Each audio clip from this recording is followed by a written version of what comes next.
All right, cool. Thank you for joining me. Coach Jason here, and we're going to be looking at 3 different endgame scenarios followed by a demonstration of the box mate. I'm working with a student, so you can kind of think as the student thinks, or maybe even skip ahead if you like. Yeah, let's get right into it. Black to play, and black can actually win this game. Now, that is not the case for white. Even though it seems like white's winning, right? Because he's got a bishop and we only have a pawn, or black only has a pawn. But actually it is black that's able to win this. White would be happy to trade their bishop for that pawn. Because again, the best that can happen for white is a draw. Does that make sense? So the best white can do is draw this game, because you cannot win with just a bishop. But if black can get a queen, of course we can win. So you have to be kind of careful here. You want to try to stop white's best move. So white would like to trade that pawn trade their bishop, excuse me, for that pawn. They should be very happy to do that. So what move might white make to try to trade their bishop for the pawn?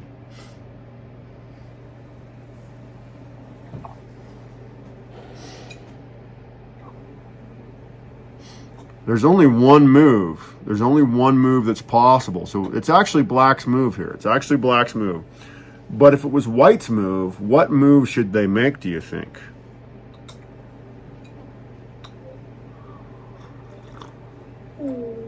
King to c5.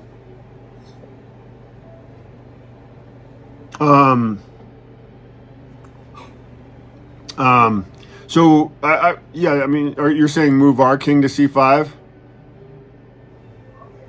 That's actually not effective here. That's not going to work. Whoa, sorry about that.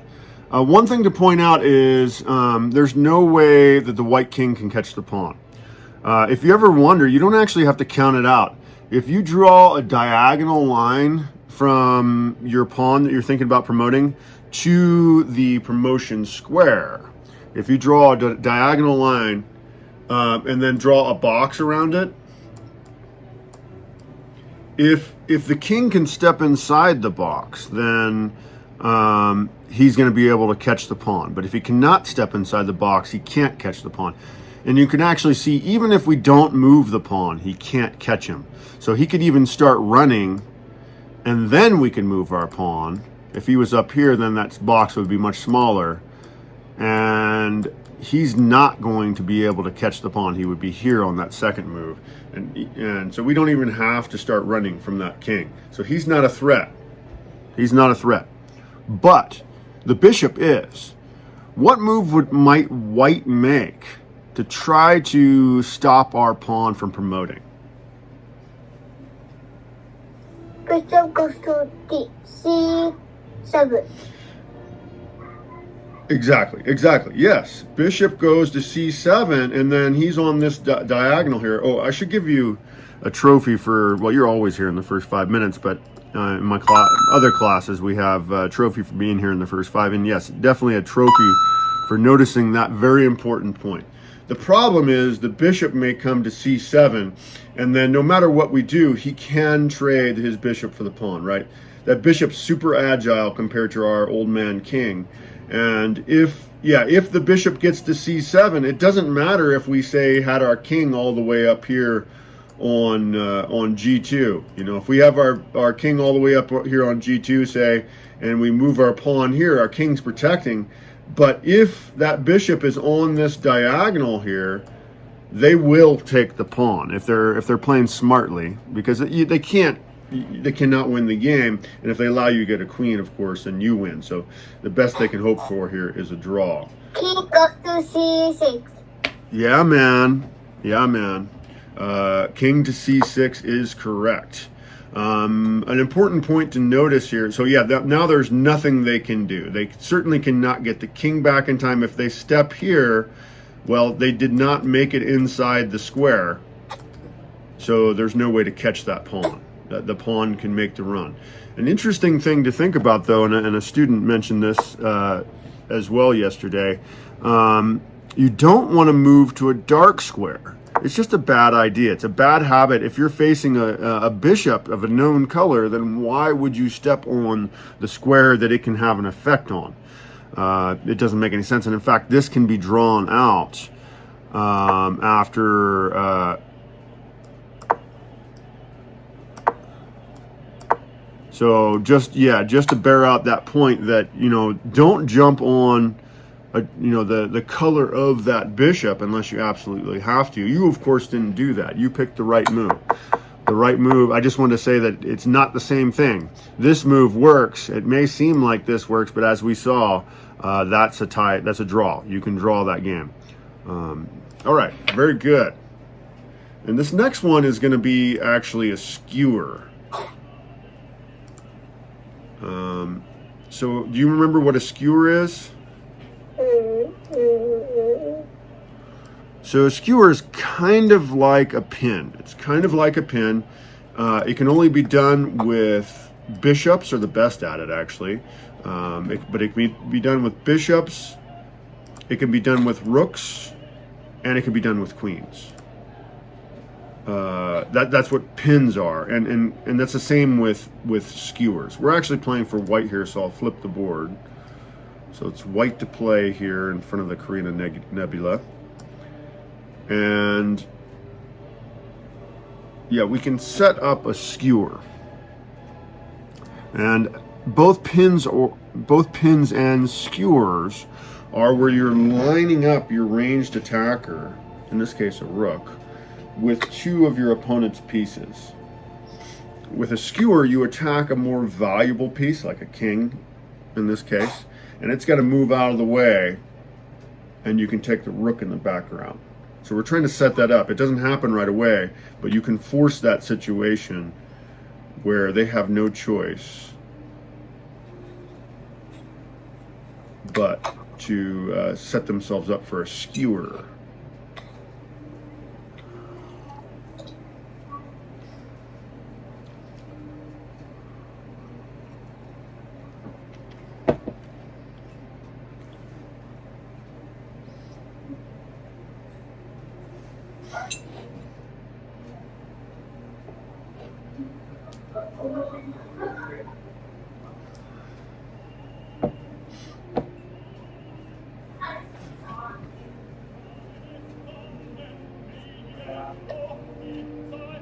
So we're playing for white. Do you remember, Sean, what kind of moves we should always consider first when we're looking at a chess position? Checks, man. Awesome. Very good. Yes, checks. So you never want to forget to consider every possible checking move that is out there. I would begin with that. Think about checking moves that can be played against your own king first, just to be sure. And then, consider the checks that you can play as well. Always be aware of every checking move. If you neglect to consider a checking move, it's because you're playing poorly. It is. Yeah, you're missing checking moves, you're playing poorly. There's no doubt. So, Rook goes to H3. Rook goes to H3. Okay, very good. Very good.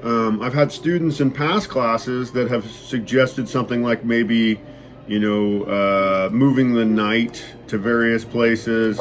Why would that be terrible? Can you tell me? Why would it be a bad idea to move the knight here, do you think? Because it didn't have checks.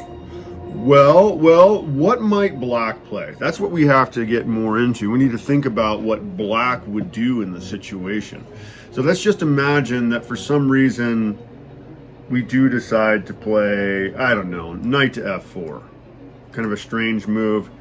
But if we play knight to f4, what's the best move that black might play here?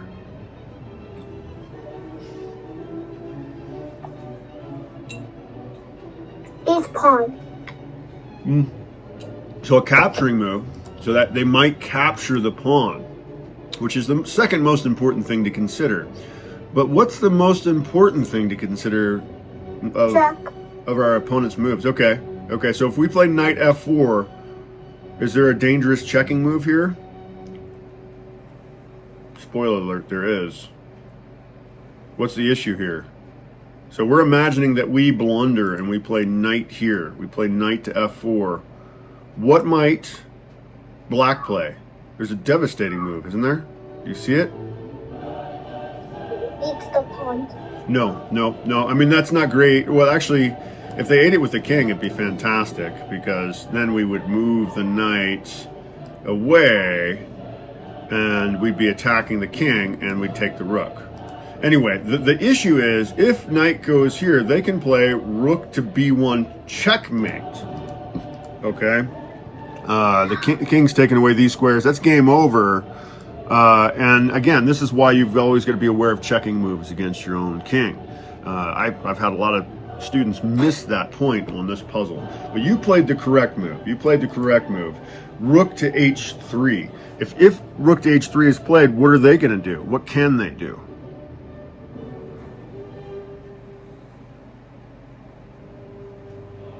They only can eat the pawn. Very good. So they're going to eat the pawn.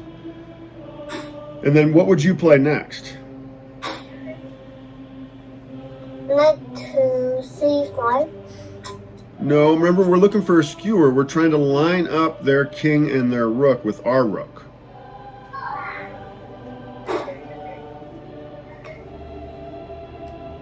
Oh, I go ahead.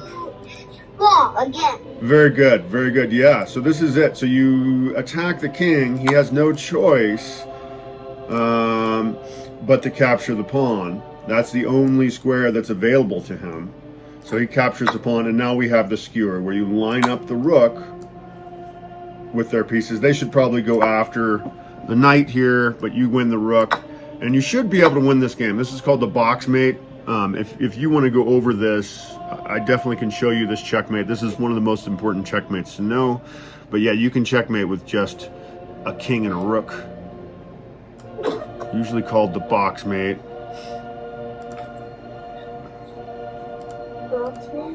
Yeah, so here again, we're going to have another skewer. We're playing for white, and there's a way that we can force them into a skewered position. We're actually going to sacrifice one of our rooks, but we're going to do it in such a way where they have to line up the king and the queen, and we're going to line up with the king and queen, check the king, and kick the and we get to take the queen in the background. So we're going to line up black's king, and queen will be behind her, and one of our rooks is going to be able to check the king. The queen will step out of the way, or the king will step out of the way, and we'll take the queen in the background. We're going to have to sacrifice one of our rooks to make it happen, though, in the first place. Rook goes to a6. Did you say a6? h6. Okay, yeah. So we could play rook to h6 check. It seems like then they have three options of where they might go. So, so one way that I often think about chess positions, if I'm in an actual chess game with somebody, if I'm considering different moves, and there's an attacking move, and they have multiple options, like 3 or more, I'll go and see if there's some other options where they have less. I guess this is something I mostly use on puzzles, come to think of it. But if I'm trying to solve a puzzle and I think about a move and it's like, oh, they got like 3-4 options, I'm going to set that one aside in my mind. I'm going to go on to another possible move and see, this one they only have one option. Ooh, that's interesting. Okay, so if I play this move, they can only do one thing. So let's try to find a move where they only have one choice here. Rook goes to a6. Okay, what can they do if we play rook to a6? I think they couldn't. Oh, I know. They could go. Wait, I didn't see. I don't know. Well, yeah. So what can Black do if we play Rook A6? This is a great move. You know, this is a checking move. We should consider all checking moves. What can they do about it if we play that move?